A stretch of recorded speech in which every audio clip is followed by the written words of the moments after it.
ನಡೆಯುವ ಆಳ್ವಿಕೆಯನ್ನು ಪ್ರಜಾಪ್ರಭುತ್ವ ಸರ್ಕಾರ ಜನಬೆಂಬಲದಿಂದ ಪ್ರಜೆಗಳೇ ಪ್ರಭುಗಳಾಗಿ ಆಡಳಿತ ನಡೆಸುವುದರಿಂದ ಇದನ್ನು ಪ್ರಜೆಗಳ ಸರ್ಕಾರವೆಂದು ಸಹ ಕರೆಯಲಾಗುತ್ತದೆ. ತಮ್ಮ ಪ್ರತಿನಿಧಿಗಳನ್ನು ಆಯ್ಕೆ ಮಾಡಲು ಪ್ರಜೆಗಳಿಗಿರುವ ಆಯ್ಕೆಯ ಸ್ವಾತಂತ್ರ್ಯವೇ ಪ್ರಜಾಪ್ರಭುತ್ವದ ಜೀವಾಳ. ನಿಜ ಅರ್ಥದಲ್ಲಿ ಪ್ರಜಾಪ್ರಭುತ್ವವು ವ್ಯಕ್ತಿಗೆ ಅಗತ್ಯವಾದ ವ್ಯಕ್ತಿ ಸ್ವಾತಂತ್ರ್ಯ, ಅಭಿವ್ಯಕ್ತಿ ಸ್ವಾತಂತ್ರ್ಯ, ಸಂಘ ಸಂಸ್ಥೆಗಳನ್ನು ಸ್ಥಾಪಿಸುವ ಸ್ವಾತಂತ್ರ್ಯಗಳನ್ನು ಖಾತರಿಗೊಳಿಸಿ ರಾಜ್ಯದೊಡನೆ ವ್ಯಕ್ತಿ ಸಂಬಂಧವನ್ನು ಏರ್ಪಡಿಸುವ ವ್ಯವಸ್ಥೆಯಾಗಿದೆ.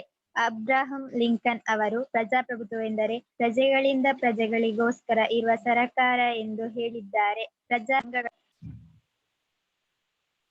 ಒಂದು ಶಾಸಕಾಂಗ, 2 ಕಾರ್ಯಾಂಗ, 3 ನ್ಯಾಯಾಂಗ. ಶಾಸಕಾಂಗವು ಶಾಸನವನ್ನು ರಚಿಸುವ ಕಾರ್ಯನಿರ್ವಹಿಸಿದರೆ, ಕಾರ್ಯಾಂಗವು ಶಾಸನಗಳನ್ನು ಅನುಷ್ಠಾನಗೊಳಿಸುವ ಕಾರ್ಯನಿರ್ವಹಿಸುತ್ತದೆ. ನ್ಯಾಯಾಂಗವು ನ್ಯಾಯಯುತ ವಿಷಯಗಳಿಗೆ ಸಂಬಂಧಿಸಿದ ಕಾರ್ಯನಿರ್ವಹಿಸುತ್ತದೆ. ಪ್ರಜಾಪ್ರಭುತ್ವದ ಮೂಲ ತತ್ವಗಳು: 1 ಸ್ವಾತಂತ್ರ್ಯ, 2 ಸಮಾನತೆ, 3 ಭ್ರಾತೃತ್ವ, 4 ಜನತೆಯ ಕಲ್ಯಾಣ, 5 ಜನತೆಯ ಸರಕಾರ, 6 ಬಹುಮತದ ಸರಕಾರ, 7 ಸಾರ್ವಜನಿಕ ಟೀಕೆಗೆ ಅವಕಾಶ, 8 ಅಧಿಕಾರ ವಿಕೇಂದ್ರೀಕರಣ, 9 ವಯಸ್ಕ ಮತದಾನ ಪದ್ಧತಿ. ಸರ್ಕಾರ ಮತ್ತು ಪ್ರಜೆಗಳ ನಡುವಿನ ಸಂಬಂಧಗಳ ಆಧಾರದ ಮೇಲೆ ಪ್ರಜಾಪ್ರಭುತ್ವವನ್ನು 2 ವಿಧಗಳನ್ನಾಗಿ ವರ್ಗೀಕರಿಸಲಾಗಿದೆ. 1 ಪ್ರತ್ಯಕ್ಷ ಪ್ರಜಾಪ್ರಭುತ್ವ, 2 ಪರೋಕ್ಷ ಪ್ರಜಾಪ್ರಭುತ್ವ. ರಾಜ್ಯ ಅಭಿವ್ಯಕ್ತಗೊಳ್ಳುತ್ತದೆಯೋ ಅಂತಹ ಮಾದರಿಯನ್ನು ಪ್ರತ್ಯಕ್ಷ ಪ್ರಜಾಪ್ರಭುತ್ವ ಎನ್ನಬಹುದು. ವಿಶ್ವದ ಬಹುತೇಕ ರಾಷ್ಟ್ರಗಳಲ್ಲಿ ಇಂದು ಜಾರಿಯಲ್ಲಿರುವುದು ಪರೋಕ್ಷ ಪ್ರಜಾಪ್ರಭುತ್ವ. ರಾಜ್ಯದ ಇಚ್ಛೆ ನೇರವಾಗಿ ಜನರಿಂದಲೇ ರೂಪಿಸಲ್ಪಡುವುದಿಲ್ಲವೋ ಮತ್ತು ಅಭಿವ್ಯಕ್ತಗೊಳಿಸಲ್ಪಡುವುದಿಲ್ಲವೋ ಅದರ ಬದಲಾಗಿ ಜನರ ಪ್ರತಿನಿಧಿಗಳ ಮೂಲಕ ವ್ಯಕ್ತವಾದರೆ ಅಂತಹ ಪ್ರಜಾಪ್ರಭುತ್ವವನ್ನು ಪರೋಕ್ಷ ಪ್ರಜಾಪ್ರಭುತ್ವ ಎನ್ನುವರು. ಪ್ರಜಾಪ್ರಭುತ್ವದ ಲಕ್ಷಣಗಳು: 1 ಇದು ಜನರ ಸರ್ಕಾರ. ಇದು ಜನತೆಗೆ ಸ್ಪಂದಿಸುವ ಸರ್ಕಾರ. ಪ್ರತಿಯೊಬ್ಬ ವ್ಯಕ್ತಿಯ ಘನತೆಯನ್ನು ಎತ್ತಿ ಹಿಡಿಯುತ್ತದೆ. ಜನರು ತಮ್ಮದೇ ಆದ ಪಕ್ಷಗಳನ್ನು ರಚಿಸಿಕೊಳ್ಳಲು ಪ್ರಜಾಪ್ರಭುತ್ವದಲ್ಲಿ ಅವಕಾಶವಿರುತ್ತದೆ.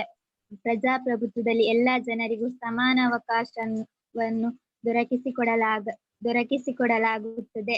ಜಾತಿ, ಮತ, ಧರ್ಮ, ವರ್ಣಗಳ ಭೇದ ತೋರದೆ ಎಲ್ಲಾ ಪೌರರಿಗೂ ಸಾಮಾಜಿಕ, ಆರ್ಥಿಕ ಮತ್ತು ರಾಜಕೀಯ ನ್ಯಾಯವನ್ನು ದೊರಕಿಸಿಕೊಡುವುದು ಮುಖ್ಯ ಗುರಿಯಾಗಿರುತ್ತದೆ. ಓಕೆ, ಆಯ್ತಾ? ಓಕೆ, ಮ್ಯೂಟ್ ಮಾಡಮ್ಮ.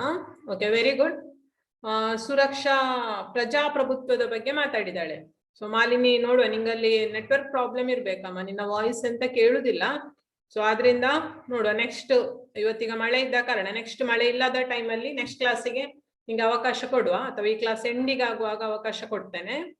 Okay, let's start the lesson. So ಭಾರತಕ್ಕೆ ಯುರೋಪಿಯನ್ನರ ಆಗಮನ. ಆದಿಲ್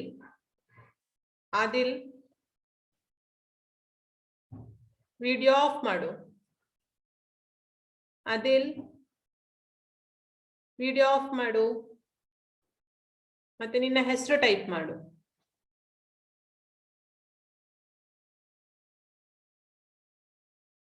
ಓಕೆ,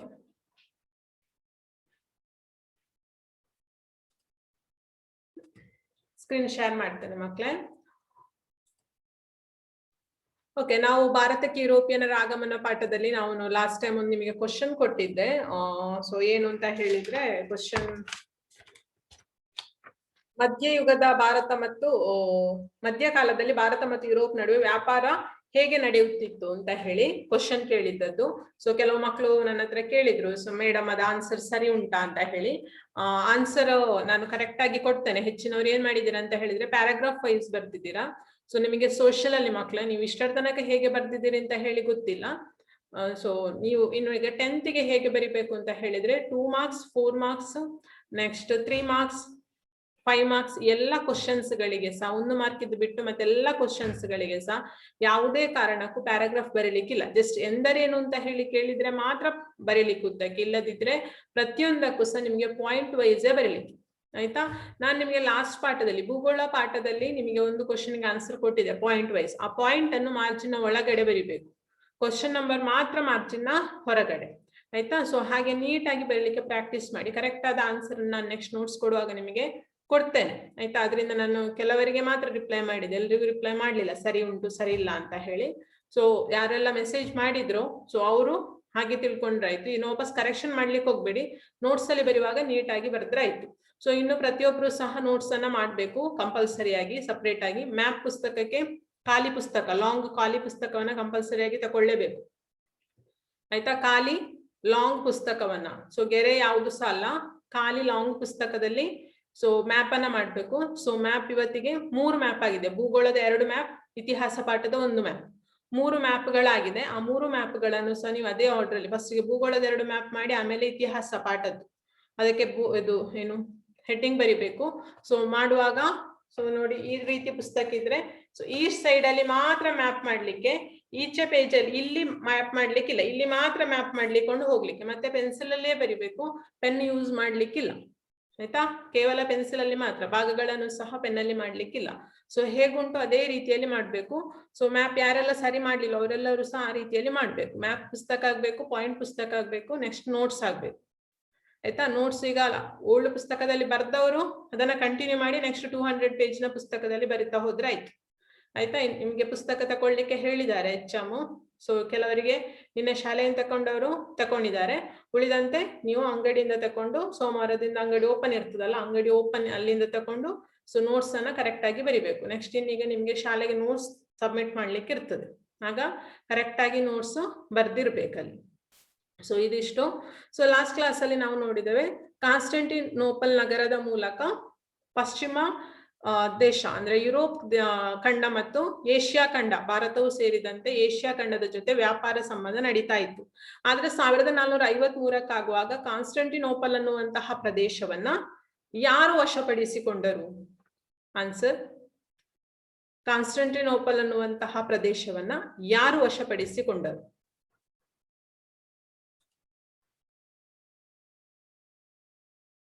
ಯಾರು ವಶಪಡಿಸಿಕೊಂಡರು? Deepti DS. Deepti DS answer. Deepti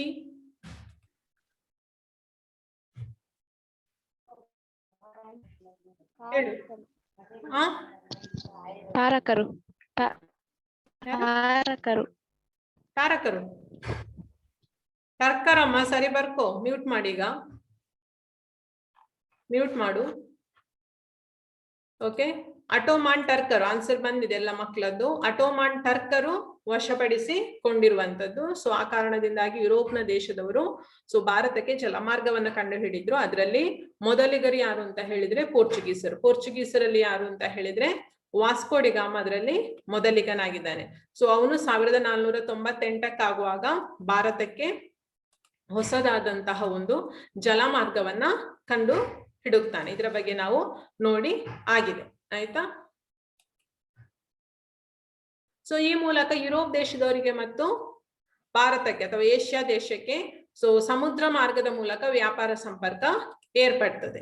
so ಪೋರ್ಚುಗೀಸರ ಈ ಒಂದು ಯಶಸ್ಸು ಪ್ರಯತ್ನದ ನಂತರ, ಪೋರ್ಚುಗೀಸರ ನಂತರ ಭಾರತಕ್ಕೆ ಡಚ್ಚರು, ಇಂಗ್ಲಿಷರು, ಫ್ರೆಂಚರು ಸೊ ಇವರು ಭಾರತಕ್ಕೆ ವ್ಯಾಪಾರಕ್ಕೋಸ್ಕರ ಬರ್ತಾರೆ. ಅವರ ವ್ಯಾಪಾರಿ ಕಂಪನಿಗಳನ್ನಿಟ್ಟುಕೊಂಡು ವ್ಯಾಪಾರಿ ಕಂಪನಿಯನ್ನು ಭಾರತದಲ್ಲಿ ಸ್ಥಾಪನೆ ಮಾಡಿ ಸೊ ವ್ಯಾಪಾರ ಮಾಡುವ ಉದ್ದೇಶದಿಂದ ಭಾರತಕ್ಕೆ ಬರುವಂತದ್ದು. ಪ್ರಾರಂಭದಲ್ಲಿ ಬಂದಂತಹ ಉದ್ದೇಶ ಕೇವಲ ವ್ಯಾಪಾರವೇ ಆಗಿತ್ತು, ನೆನಪಿಟ್ಟುಕೊಳ್ಳಿ. ಸೊ ಈ ಬೆಳವಣಿಗೆ ವಸಾಹತು ರಾಷ್ಟ್ರವಾಗಿ ಪರಿವರ್ತನೆಗೊಳ್ತದೆ. ಸೊ ಇಲ್ಲಿ ಭಾರತಕ್ಕೆ ಬಂದಾಗ ಏನಾಯ್ತು ಅಂತ ಹೇಳಿದ್ರೆ ಭಾರತ ಒಂದು ಕಾಲಕ್ರಮೇಣವಾಗಿ ಒಂದು ವಸಾಹತು ರಾಷ್ಟ್ರ ಆಗಿ ಚೇಂಜ್ ಆಗ್ತದೆ. ಸೊ ಇದು 2 ದೇಶ ಅಂದ್ರೆ ಯುರೋಪ್ನ ದೇಶಗಳಲ್ಲಿ ಮತ್ತು ಸೊ ಭಾರತದಂತಹ ದೇಶಗಳಲ್ಲಿ ಸೊ ಒಂದು ದೊಡ್ಡ ರೀತಿಯಾದಂತಹ ಒಂದು ಚಾರಿತ್ರಿಕವಾದಂತಹ ಐತಿಹಾಸಿಕವಾದಂತಹ ಒಂದು ಬದಲಾವಣೆಗೆ ಕಾರಣ ಆಗ್ತದೆ. ಸೊ ಈಗ ನಾವು ಸೊ ಪೋರ್ಚುಗೀಸರು ಬಂದ್ರು, ಆಮೇಲೆ ಡಚ್ಚರು, ಆಮೇಲೆ ಇಂಗ್ಲಿಷರು, ಫ್ರೆಂಚರು ಬಂದ್ರು ಅಂತ ಹೇಳಿದೆ. ಸೊ ಒಂದೊಂದೇ ನೋಡ್ತಾ ಹೋಗುವ. ಫಸ್ಟ್ಗೆ ಪೋರ್ಚುಗೀಸರು ಭಾರತಕ್ಕೆ ಬಂದಂತವರು, ಫಸ್ಟ್ಗೆ ಪೋರ್ಚುಗೀಸರು. ಸೊ ಕ್ವಶನ್ ಹೀಗೆ ಬರ್ತದೆ, ಭಾರತಕ್ಕೆ ಮೊಟ್ಟ ಮೊದಲಿಗೆ ಬಂದಂತಹ ಯುರೋಪಿಯನರು ಯಾರು ಅಂತ ಹೇಳಿದ್ರೆ ಅದು ಪೋರ್ಚುಗೀಸರೇ ಆಗಿದ್ದಾರೆ. ಸೊ ಲಾಸ್ಟ್ಗೆ ಭಾರತವನ್ನ ಬಿಟ್ಟು ಹೋದಂತವರು ಸಹ ಯಾರು ಅಂತ ಹೇಳಿದ್ರೆ ಅದು ಸಹ ಪೋರ್ಚುಗೀಸರೇ, ಇಂಗ್ಲಿಷರಲ್ಲ ಆಯ್ತಾ. ಇಂಗ್ಲಿಷರು 1947ಕ್ಕೆ ಹೋದ್ರು ಸಹ. ಸೊ ಅದರ ನಂತರವೂ ಸಹ ಒಂದು ವಸಾಹತು ಇತ್ತು, ಅದು ನೆಕ್ಸ್ಟ್ ನಿಮಗೆ ಬರ್ತದೆ. ಸೊ ಆಗ ಅದನ್ನ ಡೀಟೇಲ್ ಆಗಿ ಕಲಿತಾ ಹೋಗುವ. ಸೊ ಕೊನೆಗೆ ಹೋದವರು ಸಹ ಪೋರ್ಚುಗೀಸರು, ಮೊದಲಿಗರು ಸಹ ಪೋರ್ಚುಗೀಸರು. ಐ ಥಿಂಕ್ ಈ ಪಾಯಿಂಟ್ ಅನ್ನು ನೀವು ಲಾಸ್ಟ್ ಕ್ಲಾಸ್ ಅಲ್ಲಿ ಬರ್ದಿದ್ದೀನಿ, ಬರೆಯದವರು ಬರ್ಕೊಳ್ಳಿ ಆಯ್ತಾ. ಭಾರತಕ್ಕೆ ಬಂದ ಮೊಟ್ಟ ಮೊದಲ ಯುರೋಪಿಯನ್ನರು ಯಾರು ಅಂತ ಹೇಳಿದ್ರೆ ಅದು ಪೋರ್ಚುಗೀಸರು. ಯುರೋಪಿಯನ್ನರು ಅಂತ ಹಾಕಿ ಡ್ಯಾಶ್ ಹಾಕಿ ಪೋರ್ಚುಗೀಸರು ಅಂತ ಹೇಳಿ ಬರೀರಿ.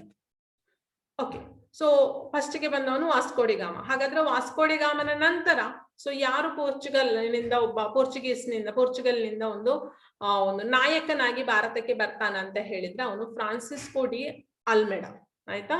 ಸೊ ಬರೀರಿ, ಭಾರತಕ್ಕೆ ಬಂದ ಮೊಟ್ಟ ಮೊದಲ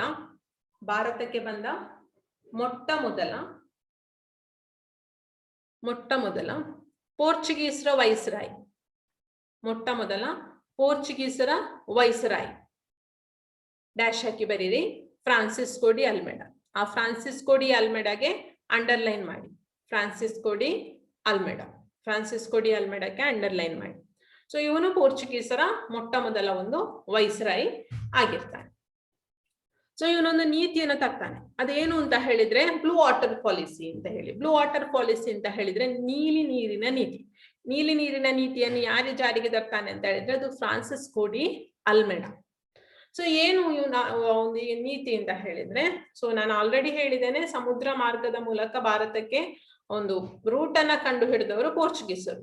ಸೊ ಅದರಲ್ಲಿ ಅವ್ರಿಗೆ ಏನಿತ್ತು ಅಂತ ಹೇಳಿದ್ರೆ ಒಂದು ರೀತಿಯ ಒಂದು ಪವರ್ ಇತ್ತು, ಏಕಸ್ವಾಮಿ ಅಂದ್ರೆ ನಾವು ಕಂಡು ಹಿಡಿದಂತಹ ರೂಟ್ ಅನ್ನುವಂತಹ ಭಾವನೆ ಪೋರ್ಚುಗೀಸರಲ್ಲಿ ಇತ್ತು. ನೆಕ್ಸ್ಟ್ ಬಂದಂತಹ ಡಚ್ಚರ್ ಇರ್ಬೋದು, ಇಂಗ್ಲಿಷರ್ ಇರ್ಬೋದು, ಫ್ರೆಂಚರ್ ಇರ್ಬೋದು.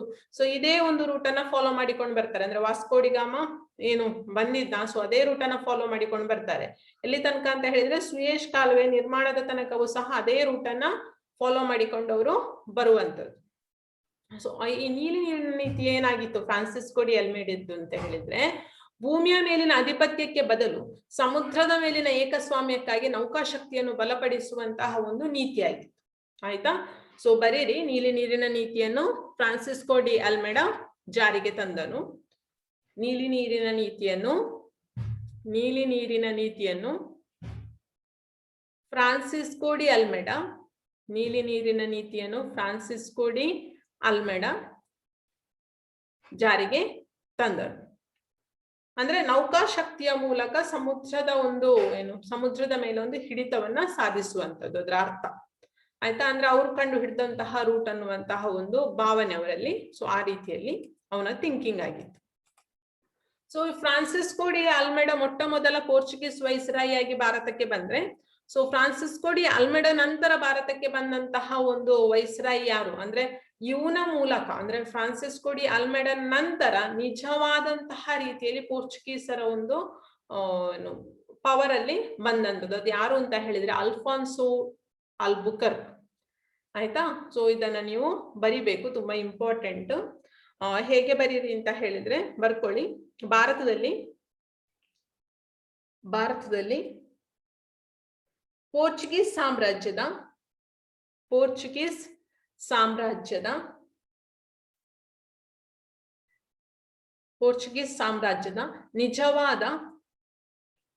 ನಿಜವಾದ ಸ್ಥಾಪಕನೆಂದು ಪ್ರಸಿದ್ಧನಾದವನು ಒಂದು ಡ್ಯಾಶ್ ಹಾಕಿ ಬರೀರಿ. ಆಲ್ಫಾನ್ಸೋ ತಪ್ಪು ಬರಿಬೇಡಿ, ಡಿಸ್ಪ್ಲೇ ಆಗ್ತಾ ಉಂಟು ಮಕ್ಕಳೇ, ಸ್ಕ್ರೀನ್ ಶೇರ್ ಮಾಡಿದ್ದೇನೆ, ಅದರಲ್ಲಿ ಉಂಟು. ಅಲ್ಫಾನ್ಸೋ ಅಲ್ಬುಕರ್ಕ್ ಕರೆಕ್ಟ್ ಆಗಿ ಬರ್ಕೊಳ್ಳಿ. ಓಕೆ, ಇದು ಇಂಪಾರ್ಟೆಂಟ್. ಇವನು ಫ್ರಾನ್ಸಿಸ್ಕೋ ಡಿ ಅಲ್ಮೆಡಾನ ನಂತರ ಭಾರತಕ್ಕೆ ಬಂದವನು ಆಯ್ತಾ, ಅಲ್ಬುಕರ್ಕ್. ಓಕೆ, ನೆಕ್ಸ್ಟ್ 1510ರಲ್ಲಿ ಬ್ರಿಟಿಷರ ಸುಲ್ತಾನಿನಿಂದ ಗೋವಾವನ್ನ ಗೆದ್ದುಕೊಂಡು ಪೋರ್ಚುಗೀಸರ ಆಡಳಿತದ ಕೇಂದ್ರವನ್ನಾಗಿ ಇವನು ಪರಿವರ್ತನೆ ಮಾಡ್ತಾನೆ. ಯಾರು? ಅಲ್ಬುಕರ್ಕ್. ಇನ್ನು ಈಗ ನೆಕ್ಸ್ಟ್ ಬರುದು ಏನು? ಅಲ್ಫಾನ್ಸೋ ಅಲ್ಬುಕರ್ಕನ ಆಡಳಿತವೇ ನೆಕ್ಸ್ಟ್ ಬರುವಂತದ್ದು ಆಯ್ತಾ. ಸೊ ನೋಡಿ, ಗೋವಾ ಎಲ್ಲಿ ಬರ್ತದೆ ಅಂತ ಹೇಳಿ ನಿಮಗೆ ಕಾಣ್ತಾ ಉಂಟು. ಸೊ ಗೋವಾ ಇಲ್ಲಿ ಬರುವಂತದ್ದು ಗೊತ್ತಾಯ್ತಾ. ಸೊ ಅಂದ್ರೆ ಕರ್ನಾಟಕದ ಮೇಲ್ಭಾಗ, ಕರ್ನಾಟಕದಿಂದ ಮೇಲೆ. ಸೊ 1510ಕ್ಕೆ ಅವರು ವ್ಯಾಪಾರಕ್ಕೋಸ್ಕರ ಭಾರತಕ್ಕೆ ಬಂದಂತದ್ದು ನೆನಪಿಟ್ಟುಕೊಳ್ಳಿ. ಆದ್ರೆ 1498ಕ್ಕೆ ಅವರು ಭಾರತಕ್ಕೆ ಬಂದದ್ದು. 12 ವರ್ಷ 1510ಕ್ಕಾಗುವಾಗ ಸೊ ಬಿಜಾಪುರದ ಸುಲ್ತಾನ, ನೀವು ಲಾಸ್ಟ್ 9th ಕ್ಲಾಸ್ ಅಲ್ಲಿ ಬಹುಮನಿ ಸುಲ್ತಾನ ಪಾಠದಲ್ಲಿ ನೀವು ನೋಡಿರ್ಬೋದು. ಸೊ ಈ ಗೋವಾ ಈ ಪ್ರದೇಶ ಎಲ್ಲವೂ ಸಹ ಯಾರ ಒಂದು ಆಧಿಪತ್ಯದಲ್ಲಿ ಆಡಳಿತದಲ್ಲಿ ಇತ್ತು ಅಂತ ಹೇಳಿದ್ರೆ ಅದು ಬಿಜಾಪುರ ಸುಲ್ತಾನರ ಆಡಳಿತದಲ್ಲಿ ಇದ್ದಂತಹ ಒಂದು ಪ್ರದೇಶ. ಅಂತಹ ಒಂದು ಗೋವನ್ನ ಬಿಜಾಪುರ ಸುಲ್ತಾನರಿಂದ ಗೆದ್ದುಕೊಂಡು ಸೊ ಅದನ್ನ ಪೋರ್ಚುಗೀಸರ ಆಡಳಿತ ಕೇಂದ್ರವನ್ನಾಗಿ ಆಲ್ಬುಕರ್ಕ್ ಎನ್ನುವಂತಹ ವೈಸ್ರಾಯಿ ಮಾಡ್ತಾನೆ. ಆಯ್ತಾ. ಸೊ ಆದ್ರಿಂದ ಪೋರ್ಚುಗೀಸರ ಆಡಳಿತ ಕೇಂದ್ರ ಯಾವುದಾಗಿರ್ತದೆ 1510 ಅಂತ ಹೇಳಿದ್ರೆ ಅದು ಗೋವಾ ಆಗಿರುವಂತದ್ದು. ಸೊ ನೆಕ್ಸ್ಟ್ ಒಂದು ಶತಮಾನದ ಕಾಲ ಭಾರತದ ವ್ಯಾಪಾರದ ಮೇಲೆ ಪ್ರಶ್ನಾತೀತ ಏಕಸ್ವಾಮ್ಯವನ್ನ ಹೊಂದಿದ್ದಂತಹ ಪೋರ್ಚುಗೀಸರು ಡಚ್ ಮತ್ತು ಇಂಗ್ಲಿಷರ ಆಗಮನದ ನಂತರ, ಅಂದ್ರೆ ಪೋರ್ಚುಗೀಸರ ನೆಕ್ಸ್ಟ್ ಡಚ್ಚರು ಬರ್ತಾರೆ, ಇಂಗ್ಲಿಷರು ಬರ್ತಾರೆ, ಫ್ರೆಂಚರು ಬರ್ತಾರೆ. ಸೊ ಯಾವಾಗ ಬೇರೆ ಯುರೋಪ್ ಶಕ್ತಿಗಳು ಅಥವಾ ಬೇರೆ ಯುರೋಪ್ ದೇಶಗಳು ಭಾರತಕ್ಕೆ ಬರ್ತದೋ ಸೊ ಅಂತಹ ಸಂದರ್ಭದಲ್ಲಿ ಪೋರ್ಚುಗೀಸರ ಒಂದು ಪವರ್ ಅಥವಾ ಅವರ ಒಂದು ಅಧಿಕಾರ ಏನಿರ್ತದೆ ಭಾರತದಲ್ಲಿ ಸೊ ಅದು ಏನಾಗ್ತದೆ ಅಂತ ಹೇಳಿದ್ರೆ ಕ್ರಮೇಣವಾಗಿ ಕಡಿಮೆ ಆಗ್ತಾ ಬರ್ತಾರೆ. ಆಯ್ತಾ. ನಿಧಾನವಾಗಿ ಅವರ ಒಂದು ಆಧಿಪತ್ಯ ಕಡಿಮೆ ಆಗ್ತಾ ಬರುವಂತದ್ದು ಪೋರ್ಚುಗೀಸರು. ಆಯ್ತಾ. ಸೊ ಇದಿಷ್ಟು ಪೋರ್ಚುಗೀಸರ ಬಗ್ಗೆ ನಾವು ತಿಳ್ಕೊಂಡಂತಹ ಅಂಶಗಳು. So 3 important things. First Vasco D gamma ಭಾರತಕ್ಕೆ ಬಂದಂತದ್ದು ಯಾವುದು, ಕಾಪಾಡ್ ಅನ್ನುವಂತಹ ಪ್ರದೇಶಕ್ಕೆ ಕಲ್ಲಿ ಕೊಡ್ತಿದ್ದು, ಹೌದಾ. ಸೊ ನೆಕ್ಸ್ಟ್ ಬಂದವನು ಯಾರು, ಫ್ರಾನ್ಸಿಸ್ಕೋ ಡಿ ಅಲ್ಮೆಡಾ. ಅವನು ಬ್ಲೂ ವಾಟರ್ ಪಾಲಿಸಿ, ನೀಲಿ ನೀರಿನ ನೀತಿಯನ್ನ ಜಾರಿಗೆ ತರ್ತಾನೆ. ಸೊ ಅದರ ನೆಕ್ಸ್ಟ್ ಭಾರತದಲ್ಲಿ ನಿಜವಾದ ಸ್ಥಾಪಕ ಅಂತ ಹೇಳಿ ಕರೆಸಿಕೊಂಡಂತವನು ಯಾರು ಅಂತ ಹೇಳಿದ್ರೆ ಅಲ್ಫಾನ್ಸೋ ಆಲ್ಬುಕರ್ಕ್. ಆಯ್ತಾ. ಸೊ ಈ 3 ವ್ಯಕ್ತಿಗಳ ಬಗ್ಗೆ ಪೋರ್ಚುಗೀಸರದ್ರಲ್ಲಿ ನೀವು ನೆನಪಿಟ್ಟುಕೊಂಡ್ರೆ ಆಯ್ತು. ನೆಕ್ಸ್ಟ್ ಬರುವವರು ಯಾರು ಅಂತ ಹೇಳಿದ್ರೆ ಡಚ್ಚರು. ನೆಕ್ಸ್ಟ್ ಡಚ್ಚರು. ಸೊ ಯಾರನ್ನು ನಾವು ಡಚ್ಚರು ಅಂತ ಹೇಳಿ ಕರೀತಾರೆ ಅಂತ ಹೇಳಿದ್ರೆ ಯಾವೆರಡು ದೇಶದವರು ಅಂತ ಹೇಳಿದ್ರೆ ಅದೆರಡು ಕಂಬೈಂಡ್ ಆಗಿ ಬರುವಂತದ್ದು. ದೇಶ ಎರಡು ಬೇರೆ ಬೇರೆ. ಸೊ ಹಾಲೆಂಡ್ ಅಥವಾ ನೆದರ್ಲ್ಯಾಂಡ್. ಸೊ ಹಾಲೆಂಡ್ ಅಥವಾ ನೆದರ್ಲ್ಯಾಂಡ್ ದೇಶದವರನ್ನು ನಾವು ಡಚ್ಚರು ಅಂತ ಹೇಳಿ ಕರೆಯುವಂಥದ್ದು. ಸೊ ನಿಮಗೆ ನಾನು ಪ್ರತಿಯೊಂದನ್ನು ಬರೀರಿ ಅಂತ ಹೇಳಿ ಹೇಳುದಿಲ್ಲ ಮಕ್ಳೇ. ಸೊ ಕೆಲವು ನಿಮಗೆ ಇವಾಗ ಒಂದು ಗೊತ್ತಾಗ್ತದೆ ಯಾವುದನ್ನ ಬರಿಬೇಕು ಅಂತ ಹೇಳಿ. ಸೊ ಅದನ್ನ ನೀವು ಬರ್ಕೊಳ್ಳಿ. ಅಕಸ್ಮಾತ್ ಈಗ ನಿಮ್ಗೆ ವಿಡಿಯೋ ನೋಡುವಾಗ ಬರೀಲಿಕ್ಕೆ ಆಗದಿದ್ರೆ ನೆಕ್ಸ್ಟ್ ನಾನು ವಿಡಿಯೋ ಕಳಿಸ್ತೇನಲ್ಲ ಆಗ್ಲೂ ಸಹ ಬರ್ಕೊಳ್ಬಹುದು. ಟೆಕ್ಸ್ಟ್ ಬುಕ್ ಇದ್ದವರು ಟೆಕ್ಸ್ಟ್ ಬುಕ್ ಅನ್ನು ಸಹ ಓಪನ್ ಮಾಡಿ ಇಟ್ಟುಕೊಳ್ಳಿಕ್ಕೆ ಆಗ್ತದೆ. ಓಕೆ. ಸೊ ಡಚ್ಚರು ಪೋರ್ಚುಗೀಸರ ನಂತರ ಭಾರತಕ್ಕೆ ಬಂದಂತಹ ಯುರೋಪಿನ ದೇಶದವರು. ಸೊ ಇವರು ಪೂರ್ವ ದೇಶಗಳಲ್ಲಿ ವ್ಯಾಪಾರ ನಡೆಸುವಂತಹ ಉದ್ದೇಶ, ಪೂರ್ವ ದೇಶ ಅಂತ ಹೇಳಿದ್ರೆ ಏಷ್ಯಾ ಖಂಡದ ದೇಶಗಳೆಲ್ಲವೂ ಸಹ ಪೂರ್ವ ದೇಶದವು. ಯುರೋಪ್ ಅದೆಲ್ಲವೂ ಸಹ ಪಶ್ಚಿಮ ದೇಶದವು. ಓಕೆ. ಪಾಶ್ಚಿಮಾತ್ಯರು ಅಂತ ಹೇಳಿ ಏನ್ ಕರಿತೇವೆ ಅವರನ್ನು. ಓಕೆ. ನಾವೆಲ್ಲ ಪೂರ್ವ ದೇಶದವರು. ಸೊ ಪೂರ್ವ ದೇಶದಲ್ಲಿ ವ್ಯಾಪಾರವನ್ನು ನಡೆಸಬೇಕನ್ನುವಂತಹ ಉದ್ದೇಶಕ್ಕೋಸ್ಕರ 1602ರಲ್ಲಿ ಆಯ್ತಾ. ನೋಡಿ ಎಷ್ಟು ವರ್ಷ ಗ್ಯಾಪ್ ಉಂಟು ಅಂತ ಹೇಳಿ ನೆನಪಿಟ್ಕೊಳ್ಳಿ. 1498ಕ್ಕೆ ಪೋರ್ಚುಗೀಸರದ್ದು ವಾಸ್ಕೋ ಡಿ ಗಾಮಾ ಭಾರತಕ್ಕೆ ಬಂದಂತದ್ದು.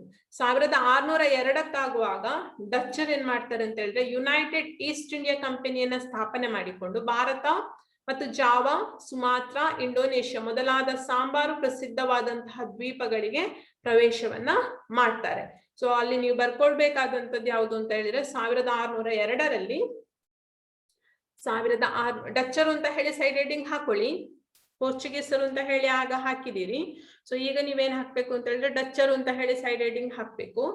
ಸೊ ಅದ್ರ ಕೆಳಗೆ ನೀವು ಬರಿಬೇಕಾದಂತವ್ರು ಡಚ್ಚರು ಅಂತ ಹೇಳಿದ್ರೆ ಹಾಲೆಂಡ್ ಅಥವಾ ನೆದರ್ಲ್ಯಾಂಡ್ ದೇಶದವರು. ಹಾಲೆಂಡ್ ಅಥವಾ ನೆದರ್ಲ್ಯಾಂಡ್ ದೇಶದವರು. ನೆಕ್ಸ್ಟ್ ಪಾಯಿಂಟ್ 1602ರಲ್ಲಿ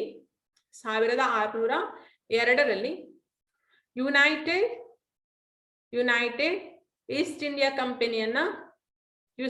ಕಂಪನಿಯ ಸ್ಥಾಪನೆ. ಯುನೈಟೆಡ್ ಈಸ್ಟ್ ಇಂಡಿಯಾ ಕಂಪನಿಯ ಸ್ಥಾಪನೆ. ಈ ಯುನೈಟೆಡ್ ಈಸ್ಟ್ ಇಂಡಿಯಾ ಕಂಪನಿಯನ್ನ ಸ್ಥಾಪನೆ ಮಾಡಿಕೊಂಡು ಅದರ ಮೂಲಕ ಭಾರತಕ್ಕೆ ವ್ಯಾಪಾರಕ್ಕಾಗಿ ಸೊ ಡಚ್ಚರು ಭಾರತಕ್ಕೆ ಬರುವಂತದ್ದು. ಸೊ ಭಾರತದಲ್ಲಿ ಯಾವೆಲ್ಲ ಪ್ರದೇಶಗಳಲ್ಲಿ ಅವರ ವ್ಯಾಪಾರವನ್ನ ಪ್ರಾರಂಭಿಸ್ತಾರೆ ಅಥವಾ ಅವರು ಒಂದು ವ್ಯಾಪಾರ ಕೇಂದ್ರಗಳನ್ನ ಎಲ್ಲೆಲ್ಲಿ ಸ್ಥಾಪನೆ ಮಾಡ್ತಾರೆ ಅಂತ ಹೇಳಿದ್ರೆ ಸೊ ಭಾರತದಲ್ಲಿ ಸೂರತ್, ಬ್ರೋಚ್. ಸೊ ನಿಮಗೆ ಅಲ್ಲಿ ಬರ್ತದೆ, ಡಿಸ್ಪ್ಲೇ ಆಗ್ತಾ ಉಂಟು ಇಂಡಿಯಾದ ಮ್ಯಾಪ್. ಸೊ ಸೂರತ್ ಅನ್ನುವಂಥದ್ದು ಇಲ್ಲಿ ಬರ್ತದೆ ನೋಡಿ. ಒಂದ್ ನಿಮಿಷ ತೋರಿಸುವ ನೋಡಿ. ಸೂರತ್ ಕಾಣ್ತದಲ್ವಾ. So next brooch.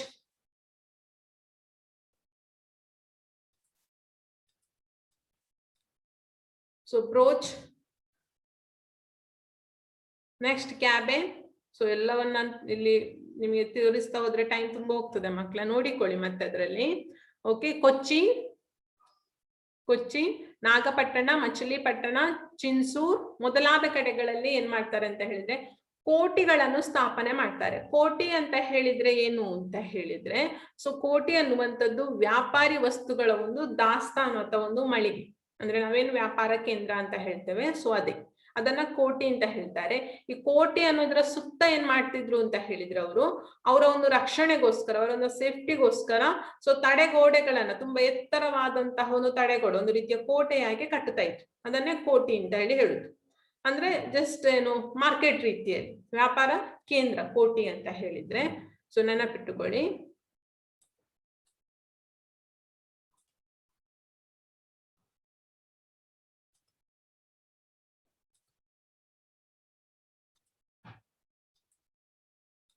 Okay, so ಆ ಮೂಲಕ ಅವ್ರು ಏನ್ ಮಾಡ್ತಾರೆ ಅಂದ್ರೆ ಪೋರ್ಚುಗೀಸರ ಏಕಸ್ವಾಮ್ಯವನ್ನ ಮುಗಿಯುವಂತಹ ಪ್ರಯತ್ನವನ್ನ ಯಾರು ಮಾಡ್ತಾರೆ, ಡಚ್ಚರು ಮಾಡ್ತಾರೆ. ಓಕೆ, ಸೊ ಮುಂದೆ ಭಾರತಕ್ಕೆ ಬಂದಂತಹ ಇಂಗ್ಲಿಷರು ಮತ್ತು ಫ್ರೆಂಚರ ಒಂದು ಇಂಗ್ಲಿಷರ್ ಮತ್ತು ಫ್ರೆಂಚರ ನಡುವೆ ಬಹಳಷ್ಟು ಪೈಪೋಟಿ ಪ್ರಾರಂಭ ಆಗ್ತದೆ. ಸೊ ಅಂತಹ ಸಂದರ್ಭದಲ್ಲಿ ಡಚ್ಚರ ಪ್ರಭಾವ ಭಾರತದಲ್ಲಿ ಬಹಳಷ್ಟು ಕಡಿಮೆ ಆಗೋದು. ಎಲ್ಲಿ ತನಕ ಕಡಿಮೆ ಆಗ್ತದೆ ಅಂತ ಹೇಳಿದ್ರೆ, ಭಾರತದಲ್ಲಿದ್ದಂತ ಅವರ ಎಲ್ಲ ವ್ಯಾಪಾರ ಕೇಂದ್ರಗಳಿರ್ಬೋದು ಅಥವಾ ಕೋಟಿಗಳಿರ್ಬೋದು, ಸೊ ಅದನ್ನ ಅವರು ಅಲ್ಲಿ ಅವರಿಗೆ ಎದುರಿಸಲಿಕ್ಕೆ ಸಾಧ್ಯ ಆಗುದಿಲ್ಲ, ಇಂಗ್ಲಿಷರನ್ನು ಮತ್ತು ಫ್ರೆಂಚರನ್ನು. ಸೊ ಆದ ಕಾರಣ ಅವರ ಒಂದು ವ್ಯಾಪಾರ ಕೇವಲ ದ್ವೀಪಗಳಿಗೆ ಮಾತ್ರ ಸೀಮಿತ ಆಗ್ತಾ ಹೋಗ್ತದೆ. ಸೊ ಆಗ ನಾನು ಕೆಲವು ದ್ವೀಪಗಳ ಹೆಸರನ್ನ ಹೇಳಿದ್ದೆ, ಹೌದಾ, ಜಾವಾ, ಸುಮಾತ್ರ, ಇಂಡೋನೇಷ್ಯಾ ಅಂತ ಹೇಳಿ. ಸೊ ಇಂತಹ ದ್ವೀಪಗಳಿಗೆ ಮಾತ್ರ ಡಚ್ಚರ ವ್ಯಾಪಾರ ಸೀಮಿತ ಆಗ್ತದೆ. ಭಾರತದಲ್ಲಿ ಅವರ ವ್ಯಾಪಾರ ಅಷ್ಟೊಂದು ಸಮಯ ನಡೆಯುವುದಿಲ್ಲ. ಯಾಕೆಂತ ಹೇಳಿದ್ರೆ ಇಂಗ್ಲಿಷರ್ ಮತ್ತು ಫ್ರೆಂಚರ ಒಂದು ಆಧಿಪತ್ಯ ಬಹಳ ಏನು ಪ್ರಭಾವ ಆಗ್ತದೆ. ಸೊ ಆ ಕಾರಣಕ್ಕೋಸ್ಕರ ಅವರ ಆಡಳಿತ ಅಲ್ಲಿ ಕೊನೆಗೊಳ್ಳುತ್ತದೆ. ಸೊ ನೆಕ್ಸ್ಟ್ ಬರುವಂತವರೇ ಇಂಗ್ಲಿಷರು. ಆಯ್ತಾ, ನೆಕ್ಸ್ಟ್ ಸೈಡ್ ಹೇಳಿ ಇಂಗ್ಲಿಷರು. ಸೊ ಇಂಗ್ಲಿಷರಿಗೆ ಅದರಲ್ಲಿ ಇಂಗ್ಲಿಷ್ ಈಸ್ಟ್ ಇಂಡಿಯಾ ಕಂಪನಿ, ಆಯ್ತಾ, ಬ್ರಿಟಿಷ್ ಈಸ್ಟ್ ಇಂಡಿಯಾ ಕಂಪನಿ ಅಥವಾ ಇಂಗ್ಲಿಷ್ ಈಸ್ಟ್ ಇಂಡಿಯಾ ಕಂಪನಿ ಅಂತ ಹೇಳಿ ಹೇಳ್ತೇವೆ. ಸೊ ಈ ಇಂಗ್ಲಿಷ್ ಈಸ್ಟ್ ಇಂಡಿಯಾ ಕಂಪನಿಗೆ ಸೊ ಇಂಗ್ಲೆಂಡಿನ ರಾಣಿ ಅಂದ್ರೆ ಎಲಿಜಬೆತ್ ರಾಣಿ 1600 ಡಿಸೆಂಬರ್ 31 ಏನ್ ಮಾಡ್ತಾರೆ ಅಂತ ಹೇಳಿದ್ರೆ, ಪೂರ್ವ ದೇಶಗಳಲ್ಲಿ ವ್ಯಾಪಾರ ನಡೆಸಲಿಕ್ಕೆ 15 ವರ್ಷದ ಪರವಾನಗಿಯನ್ನ ನೀಡುವಂಥದ್ದು. ಅಂದ್ರೆ ಬ್ರಿಟಿಷ್ ಈಸ್ಟ್ ಇಂಡಿಯಾ ಕಂಪನಿಗೆ ಯಾವಾಗ ಪರ್ಮಿಷನ್ ಸಿಕ್ಕಿದ್ದು ಅಂತ ಹೇಳಿದ್ರೆ 1600 ಡಿಸೆಂಬರ್ 31. ಆಯ್ತಾ, 1600 ಡಿಸೆಂಬರ್ 31 ಇಂಗ್ಲಿಷ್ ಈಸ್ಟ್ ಇಂಡಿಯಾ ಕಂಪನಿಗೆ ಎಲಿಜಬೆತ್ ರಾಣಿ ಪೂರ್ವ ದೇಶಗಳಲ್ಲಿ ವ್ಯಾಪಾರ ಮಾಡ್ಲಿಕ್ಕೆ ಅನುಮತಿಯನ್ನ ಕೊಡುವಂಥದ್ದು, ಪರ್ಮಿಷನ್ ಕೊಡುವಂಥದ್ದು ಆಗ. ಸೊ ಈ ಕಂಪನಿ ಏನ್ ಮಾಡ್ತದೆ ಅಂತ ಹೇಳಿದ್ರೆ, ಅಂದ್ರೆ ಇಂಗ್ಲಿಷ್ ಈಸ್ಟ್ ಇಂಡಿಯಾ ಕಂಪನಿ 1613 ವ್ಯಾಪಾರವನ್ನ ಔಪಚಾರಿಕವಾಗಿ ಪ್ರಾರಂಭ ಮಾಡುವಂಥದ್ದು. 1613 ವ್ಯಾಪಾರವನ್ನ ಔಪಚಾರಿಕವಾಗಿ ಪ್ರಾರಂಭ ಮಾಡ್ತಾರೆ. ಸೊ ಕಂಪನಿಯ ಒಂದು ನಿಮಿಷ. ಓಕೆ, ಕಂಪನಿಗೆ ಮೊಘಲ್ ಸಾಮ್ರಾಟನಾದ ಜಹಾಂಗೀರನು ಸೂರತ್ನಲ್ಲಿ ಮೊದಲ ಫ್ಯಾಕ್ಟರಿ ಅಥವಾ ಒಂದು ದಾಸ್ತಾನು ಮಳಿಗೆಯನ್ನು ತೆರೀಲಿಕ್ಕೆ ಫರ್ಮಾನ್ ನೀಡಿದನು. ಅಂದ್ರೆ ಒಂದು ಪರ್ಮಿಷನ್, ಒಂದು ಅನುಮತಿಯ ರೀತಿಯಲ್ಲಿ ನೀಡುವಂಥದ್ದು. ಸೊ ಯಾರು ಅಂತ ಹೇಳಿದ್ರೆ ಮೊಘಲ್ ಸಾಮ್ರಾಟನಾದ ಜಹಾಂಗೀರ್. ಎಲ್ಲಿ? ಸೂರತ್ನಲ್ಲಿ. ಆಗ ನಾನು ತೋರಿಸಿದೆ ಸೂರತ್ ಎಲ್ಲಿ ಅಂತ ಹೇಳಿ, ನರ್ಮದಾ ನದಿ, ಹೌದಾ. ಸೊ ಅದ್ರ ಹತ್ರ ಆಗ್ತದೆ. ಸೊ ಮೊಘಲ್ ಸಾಮ್ರಾಟನಾದ ಜಹಾಂಗೀರ್, ಆಯ್ತಾ. ಸೊ ನೆಕ್ಸ್ಟ್ ಪಾಯಿಂಟ್ ಅಲ್ಲಿ ಒಂದು ಬರೀರಿ, ಮೊಘಲ್ ಸಾಮ್ರಾಟನಾದ ಜಹಾಂಗೀರನು ಸೂರತ್ನಲ್ಲಿ ಮೊದಲ ಫ್ಯಾಕ್ಟರಿಯನ್ನು ತೆರೆಯಲು ಫರ್ಮಾನ್ ನೀಡಿದನು. ಸೊ ಇಷ್ಟು ಸ್ಪೀಡ್ ಹೇಳ್ತೇನೆ ಮಕ್ಕಳೇ. ಸೊ ನೀವು 10th ಅಲ್ಲ, ಸ್ವಲ್ಪ ಸ್ಪೀಡ್ ಬರೀಬೇಕಾಗ್ತದೆ, ಆಯ್ತಾ. ಓಕೆ, ಸೊ ಆದ್ರಿಂದ ಜಹಾಂಗೀರ್, ಮೊಘಲ್ ಸಾಮ್ರಾಟನಾದ ಜಹಾಂಗೀರ್ ಬ್ರಿಟಿಷರಿಗೆ ಆಡಳಿತಕ್ಕೆ ಒಂದು ಇಂಡೈರೆಕ್ಟ್ಲಿ ಅವನ್ ಪರ್ಮಿಷನ್ ಕೊಟ್ಟಾಗೆ ಆಗ್ತದೆ. ನೆಕ್ಸ್ಟ್ 1617 ಇಂಗ್ಲೆಂಡ್ ರಾಜ 1ನೇ ಜೇಮ್ಸ್ ನ ರಾಯಭಾರಿಯಾಗಿ ಸೊ ಯಾರು ಬರ್ತಾರೆ ಅಂತ ಹೇಳಿದ್ರೆ ಸರ್ ಥಾಮಸ್ ರೋ. ಸೊ ಯಾರ ಆಸ್ಥಾನಕ್ಕೆ ಬರುವಂತದ್ದು? ಮೊಘಲ್ ಸಾಮ್ರಾಟನಾದ ಜಹಾಂಗೀರನ ಆಸ್ಥಾನಕ್ಕೆ ಬರ್ತಾರೆ, ಆಯ್ತಾ. 1617 ಸೊ ಯಾವಾಗ ಅವ್ರ ಆಡಳಿತ ಸ್ಟಾರ್ಟ್ ಮಾಡಿದ್ದು? 1613 ಸ್ಟಾರ್ಟ್ ಮಾಡಿರುವಂತದ್ದು. 1617 ಸೊ ಇಂಗ್ಲೆಂಡ್ ನ ರಾಜ 1ನೇ ಜೇಮ್ಸ್ ಏನ್ ಮಾಡ್ತಾನೆ ಅಂತ ಹೇಳಿದ್ರೆ, ತನ್ನ ರಾಯಭಾರಿ ಆದಂತಹ ಸರ್ ಥಾಮಸ್ ರೋನನ್ನು ಸೊ ಮೊಘಲ್ ಸಾಮ್ರಾಟನಾದ ಜಹಾಂಗೀರನ ಆಸ್ಥಾನಕ್ಕೆ ಕಳಿಸ್ತಾನೆ. ಅಂದ್ರೆ ಇನ್ನಷ್ಟು ವ್ಯಾಪಾರಕ್ಕೆ ಹೆಲ್ಪಿಗೋಸ್ಕರ. ಸೊ ಇವನೇನ್ ಮಾಡ್ತಾನೆ ಅಂತ ಹೇಳಿದ್ರೆ ಜಹಾಂಗೀರನಿಂದ ಮೊಘಲ್ ಸಾಮ್ರಾಜ್ಯದ ಸೂರತ್ ಮತ್ತು ಕೆಲವೆಡೆ ಫ್ಯಾಕ್ಟರಿಗಳನ್ನ ಸ್ಥಾಪಿಸಲಿಕ್ಕೆ ಅನುಮತಿಯನ್ನ ಪಡ್ಕೊಳ್ತಾನೆ. ಸೂರತ್ ನಲ್ಲಿ ಆಲ್ರೆಡಿ ಅವನು ಕೊಟ್ಟಾಗಿದೆ. ಸೊ ನೆಕ್ಸ್ಟ್ ಸೂರತ್ ಸೇರಿದಂತೆ ಉಳಿದ ಭಾರತದ ಕೆಲವು ಪ್ರದೇಶಗಳಲ್ಲಿ, ಅಂದ್ರೆ ಜಹಾಂಗೀರನ ಕಂಟ್ರೋಲ್ ಅಲ್ಲಿ ಇರುವಂತಹ ಕೆಲವು ಪ್ರದೇಶಗಳಲ್ಲಿ ಫ್ಯಾಕ್ಟರಿಯನ್ನ, ಅವರ ವ್ಯಾಪಾರ ಮಳಿಗೆಯನ್ನ ತೆರಲಿಕ್ಕೆ ಪರ್ಮಿಷನ್ ಅನ್ನ ಪಡ್ಕೊಳ್ತಾನೆ. ಯಾರು? Sir Thomas rho. ಇವನು ಯಾರ ರಾಯಭಾರಿ? ಸೊ ಇಂಗ್ಲೆಂಡ್ ನ ರಾಜನಾದಂತಹ 1ನೆಯ ಜೇಮ್ಸ್ ನ ರಾಯಭಾರಿ. ಆಯ್ತಾ? ಸರ್ ಥಾಮಸ್ ರೋ 1ನೆಯ ಜೇಮ್ಸ್ ನ ರಾಯಭಾರಿ.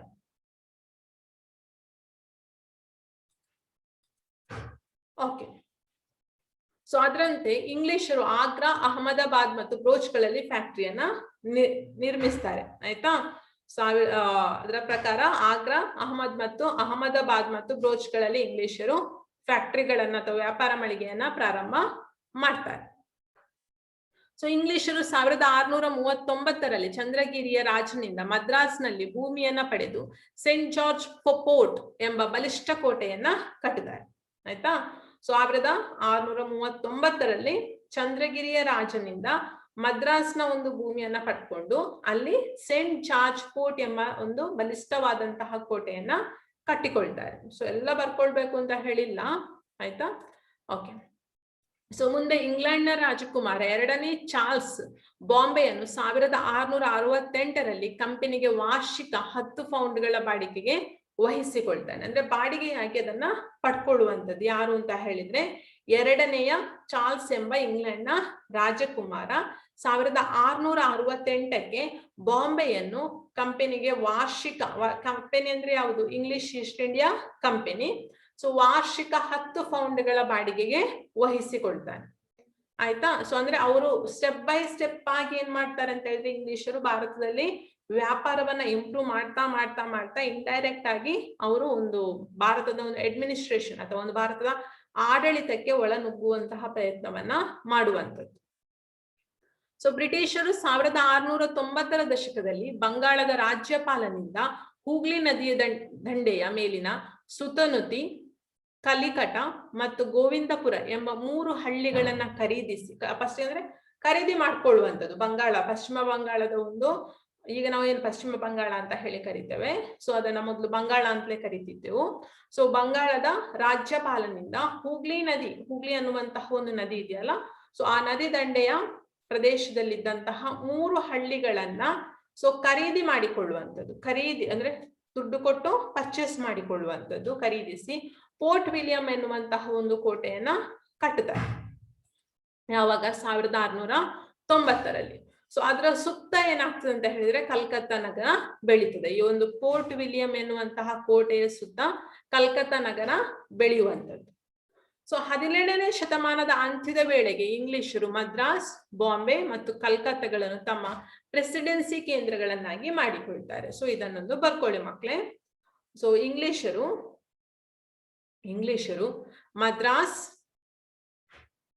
ಮದ್ರಾಸ್ ಅಲ್ಲಿ ಎಲ್ಲೆಲ್ಲಿ ಪ್ಲೇಸ್ ಅಂತ ಹೇಳಿ ನೋಡಿಕೊಳ್ಳಿ, ಸ್ಕ್ರೀನ್ ಅಲ್ಲಿ ಕಾಣ್ತದೆ.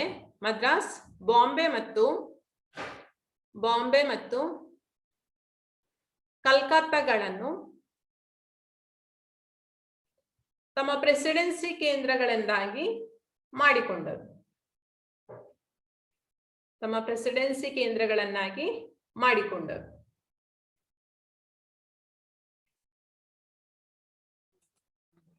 ಓಕೆ. 18ನೇ ಶತಮಾನದ ಉತ್ತರಾರ್ಧದಲ್ಲಿ ಇಂಗ್ಲಿಷರು ಕಲ್ಕತ್ತಾವನ್ನು ತಮ್ಮ ರಾಜಧಾನಿಯನ್ನಾಗಿ ಮಾಡಿಕೊಳ್ತಾರೆ. ಆಯ್ತಾ? 18ನೇ ಶತಮಾನದ ಉತ್ತರಾರ್ಧದಲ್ಲಿ ಇಂಗ್ಲಿಷರು ಏನ್ ಮಾಡ್ತಾರೆ ಅಂತ ಹೇಳಿದ್ರೆ ಕಲ್ಕತ್ತಾವನ್ನು ತಮ್ಮ ರಾಜಧಾನಿಯನ್ನಾಗಿ ಮಾಡಿಕೊಳ್ತಾರೆ. ಸೊ ತಮ್ಮ ಅಧೀನದಲ್ಲಿದ್ದ ಪ್ರದೇಶಗಳಲ್ಲಿ ತಮ್ಮದೇ ನಾಗರಿಕ ಮತ್ತು ಅಪರಾಧ ಕಾನೂನುಗಳನ್ನ ಇದು ಸ್ಟೆಪ್ ಬೈ ಆಗಿ ಮಾಡ್ತಾ ಹೋಗುವಂಥದ್ದು. ಅಲ್ಲಿದ್ದಂತಹ ಪ್ರದೇಶದಲ್ಲಿರುವಂತಹ ಭಾರತೀಯರ ಮೇಲೆ ಇಂಡೈರೆಕ್ಟ್ ಆಗಿ ಕೆಲವೊಂದು ನಿಯಮಗಳನ್ನ ಹೇರುವಂತಹ ಪ್ರಯತ್ನವನ್ನ ಇಂಗ್ಲಿಷರು ಮಾಡ್ತಾ ಹೋಗ್ತಾರೆ. ಈ ಮೂಲಕ ನೆಕ್ಸ್ಟ್ ನಿಮ್ಗೆ ಇಂಗ್ಲಿಷರ ಬಗ್ಗೆ ಡೀಟೇಲ್ ಆಗಿ ಅನೇಕ ಪಾಠಗಳಲ್ಲಿ ನಾವು ಓದ್ಲಿಕ್ಕೆ ಉಂಟು. ಸೊ ಇದು ಇಷ್ಟು ಶಾರ್ಟ್ ಆಗಿ ಇಂಗ್ಲಿಷರು ಯಾವ ರೀತಿಯಲ್ಲಿ ಭಾರತದಲ್ಲಿ ತಾವು ವ್ಯಾಪಾರಕ್ಕಾಗಿ ಬಂದು ಭಾರತದಲ್ಲಿ ಯಾವ ರೀತಿಯಲ್ಲಿ ನೆಲೆ ಊರಿದ್ರು, ಯಾವ ಪ್ರದೇಶಗಳಿಂದ ಆಡಳಿತವನ್ನ ಪ್ರಾರಂಭ ಮಾಡ್ತಾ ಹೋಗ್ತಾರೆ ಅನ್ನೋದ್ರ ಬಗ್ಗೆ ಇರುವಂತಹ ಮಾಹಿತಿ. ಸೊ ನೆಕ್ಸ್ಟ್ ನೀವು ನೋಡ್ಲಿಕ್ಕೆ ಇರುವಂತದ್ದು ಯಾವುದು ಅಂತ ಹೇಳಿದ್ರೆ ಫ್ರೆಂಚರ ಬಗ್ಗೆ. ಆಯ್ತಾ. ಸೊ ಫ್ರೆಂಚರ ಬಗ್ಗೆ ನೋಡ್ಲಿಕ್ಕೆ ಇರುವಂತದ್ದು. ಸೊ ಫ್ರೆಂಚರ ಬಗ್ಗೆ ನೆಕ್ಸ್ಟ್ ಕ್ಲಾಸ್ ಅಲ್ಲಿ ನೋಡುವ. ಸೊ ಇಲ್ಲಿಗೆ ಈ ಕ್ಲಾಸ್ ಅನ್ನು ನಿಲ್ಲಿಸ್ತೇನೆ. ಫ್ರೆಂಚರ್ ಅಂತ ಹೇಳಿ ಸೈಡ್ ಹೆಡ್ಡಿಂಗ್ ಹಾಕಿ ಅಲ್ಲಿಗೆ ಸ್ಟಾಪ್ ಮಾಡಿ. ಫ್ರೆಂಚರ್ ಆಯ್ತಾ. ಓಕೆ. ಸೊ ಇನ್ನು ಸ್ವಲ್ಪ ಕೆಲವು ಕ್ವಶನ್ಸ್ ಗಳನ್ನ ಕೇಳ್ತಾ ಹೋಗ್ತೇನೆ. ಸೊ ಆನ್ಸರ್ ಮಾಡ್ತಾ ಹೋಗಿ. ನಾನು ಕೆಲವು ಕ್ವಶನ್ಸ್ ಅನ್ನು ಹೋಮ್ವರ್ಕ್ ಆಗಿ ಕೊಡ್ತೇನೆ ಮಕ್ಳು, ಆಗ ನೀವು ಕರೆಕ್ಟ್ ಆಗಿ ಬರೆದು ಕಳಿಸುದಿಲ್ಲ. ಪ್ರತಿ ಸಲ ಹೇಳ್ತಾ ಇದ್ದೇನೆ ನಾನು ಕಳಿಸುದಿಲ್ಲ ಅಂತ ಹೇಳಿ. ಸೊ ಕರೆಕ್ಟ್ ಆಗಿ ಕಳಿಸಿ. ಸೊ ಒಮ್ಮೊಮ್ಮೆ ನಮಗೆ ನೀವು ಮೊದಲು ಕಳಿಸಿದಿರುವುದಿಲ್ಲ ನಮ್ಮ ಹತ್ರ, ಆಗ ನಾವು ಒಮ್ಮೆ ರೀಸೆಂಡ್ ಮಾಡಿ ಅಂತ ಹೇಳಿದ್ರೆ ಅದನ್ನ ರೀಸೆಂಡ್ ಮಾಡ್ಬೇಕಾಗ್ತದೆ ನೀವು. ಆಯ್ತಾ. ಸೊ ನೀವು 100 ಚಿಲ್ಲರೆ ಮಕ್ಕಳು ನೀವು ಕಳಿಸಿದಾಗ ನಾವೆಲ್ಲವನ್ನು ಸಿಟ್ಟುಕೊಳ್ಲಿಕ್ಕೆ ಆಗುದಿಲ್ಲ. ಸೊ ನಾವೇನ್ ಮಾಡ್ತೇವೆ, ನೀವು ಕಳಿಸಿದ ಕೂಡಲೇ ಸೊ ಕರೆಕ್ಷನ್ ಮಾಡ್ತೇವೆ, ನೆಕ್ಸ್ಟ್ ಟಿಕ್ ಮಾಡಿ ಡಿಲೀಟ್ ಮಾಡ್ತೇವೆ. ಸೊ ಅಕಸ್ಮಾತ್ ನಿಮ್ಮ ಹತ್ರ ರೀಸೆಂಡ್ ಮಾಡಿ ಅಂತ ಹೇಳಿದ್ರೆ ಮಾಡ್ಬೇಕಾಗ್ತದೆ. ಸೊ ಅಲ್ಲಿ ರುತೇಶ್ ಅಂತ ಹೇಳಿ ಒಬ್ಬ ಹುಡುಗ ಇದ್ದಾನೆ, ಅವನು ಇಲ್ಲಿ ಇಲ್ಲ, ಕ್ಲಾಸಲ್ಲಿ ಇಲ್ಲ ಕಾಣ್ತದೆ. ಆಯ್ತಾ. ಸೊ ಕೆಲವರೊಂದಷ್ಟೇನು ಕೇಳಿದ್ರೆ ಏನು ರಿಪ್ಲೈ ಇರುವುದಿಲ್ಲ ಅಥವಾ ರೀಸೆಂಡ್ ಮಾಡಿ ಅಂತ ಹೇಳಿದ್ರೆ ಮಾಡುದಿಲ್ಲ. ಸೊ ಅದನ್ನು ಕರೆಕ್ಟ್ ಆಗಿ ಮಾಡ್ತಾ ಹೋಗಿ ಮಕ್ಳೇ. ಕ್ವಶನ್ಸ್ ಕೇಳ್ತಾ ಹೋಗ್ತೇನೆ, ಆನ್ಸರ್ ಮಾಡಿ ಚಾಟ್ ಮಾಡೋದ್ರ ಮೂಲಕ. ಸೊ ಜಲಮಾರ್ಗದ ಮೂಲಕ ವ್ಯಾಪಾರಕ್ಕಾಗಿ ಭಾರತಕ್ಕೆ ಬಂದ ಮೊಟ್ಟ ಮೊದಲ ಯುರೋಪಿಯನ್ನರು ಯಾರು? ಜಲಮಾರ್ಗದ ಮೂಲಕ ವ್ಯಾಪಾರಕ್ಕೆ ಭಾರತಕ್ಕೆ ಬಂದ ಮೊಟ್ಟ ಮೊದಲ ಯುರೋಪಿಯನ್ನರು ಯಾರು? ಬಂತು ಆನ್ಸರ್. ಓಕೆ, ಪೋರ್ಚುಗೀಸರು. Very good, correct answer. Okay, next question. ಮೊಟ್ಟ ಮೊದಲ ಪೋರ್ಚುಗೀಸರ ವೈಸ್ರಾಯಿಯಾಗಿ ಭಾರತಕ್ಕೆ ಬಂದವನು ಯಾರು?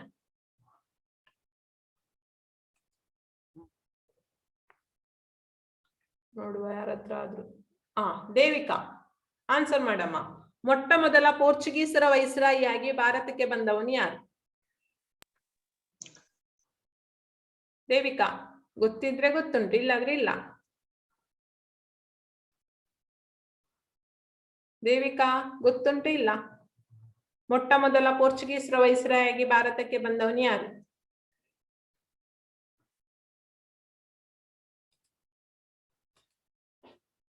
ಮಾತಾಡ್ಲಿಕ್ಕೆ ಅವಕಾಶ ಕೊಟ್ಟಿದ್ದೇನೆ. ಓಕೆ ಅಂತ ಗೊತ್ತಿಲ್ಲ. ಸೊ ಬಂತು ಆನ್ಸರ್, ಫ್ರಾನ್ಸಿಸ್ಕೋ ಡಿ ಅಲ್ಮೆಡಾ. ತುಂಬಾ ಜನ ಆನ್ಸರ್ ಕಳಿಸಿದ್ದಾರೆ. Very good, thank you. Okay, next question. ನೀಲಿ ನೀರಿನ ನೀತಿಯನ್ನು ಯಾರು ಜಾರಿಗೆ ತಂದರು? ನೀಲಿ ನೀರಿನ ನೀತಿಯನ್ನು ಯಾರು ಜಾರಿಗೆ ತಂದರು? ಚಶ್ವಿತಾ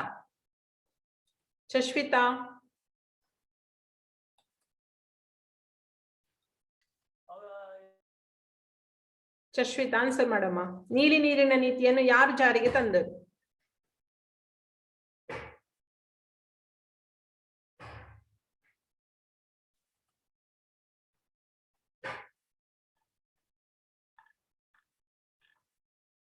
ಚಾಟ್ ಮಾಡ್ತಾ ಇದ್ದಾರೆ. ಚಶ್ವಿತಾ ಇಲ್ವಾ?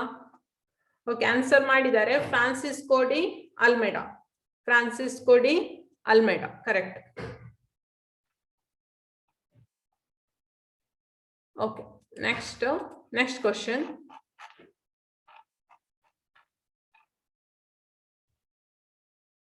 ಭಾರತದಲ್ಲಿ ಪೋರ್ಚುಗೀಸ್ ಸಾಮ್ರಾಜ್ಯದ ನಿಜವಾದ ಸ್ಥಾಪಕನೆಂದು ಪ್ರಸಿದ್ಧನಾದವನು ಯಾರು? ಲಿಖಿತ್ ಕುಮಾರ್. ಲಿಖಿತ್.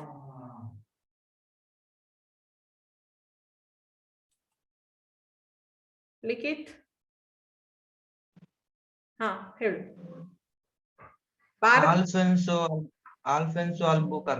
Alfonso Albuquerque. Okay, very good. Mute ಮಾಡೋಣ.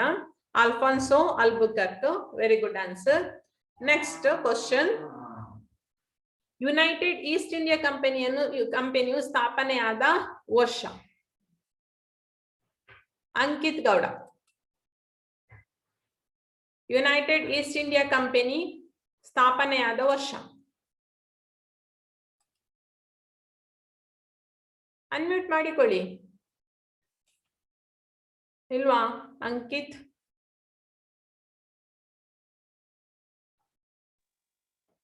1602ರಲ್ಲಿ. Very good. Okay, so next question. Answer ಬರ್ತಾ ಉಂಟು ಎಲ್ಲರದ್ದು ಮಕ್ಕಳದ್ದು. Very good. ನೆಕ್ಸ್ಟ್, ವಾಸ್ಕೋಡಗಾಮನು ಭಾರತದ ಯಾವ ಪ್ರದೇಶಕ್ಕೆ ಮೊದಲು ತಲುಪಿದನು?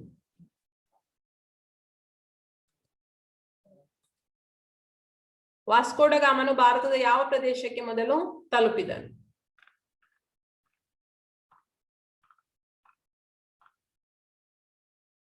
ಜೀವನ್